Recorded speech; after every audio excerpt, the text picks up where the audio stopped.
जय महाराष्ट्र मित्रांनो, आपण सर्वांनी हे पोस्ट पाहिलीच असेल की स्पेशल फेसबुकवर की भाजपानं पोस्ट टाकलेली आहे की जारंगे पाटील उपोषणाच्या नावाखाली रात्री दूध भाकर खाऊन त्यांच्यावर ही वेळ आलेली. अरे कुठंतरी लाजा बाळगा भाजपाचे कार्यकर्ते. काही बी टाकलं तर मराठ्याचा अपमान केला तर मराठा चूप बसणार नाही, ते मतदानातून दाखवून देतील. त्याच्यानंतर आज विधानसभा आहे. इतकी दडपशाही भाजपाच्या काळात वाढत चाललेली आहे. तिथं मराठा समाजाने जागे होणे आणि एकत्रित होणे फार महत्त्वाचे.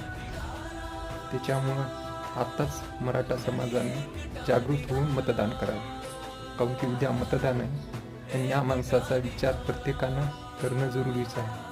विचारपूर्वक मतदान करा.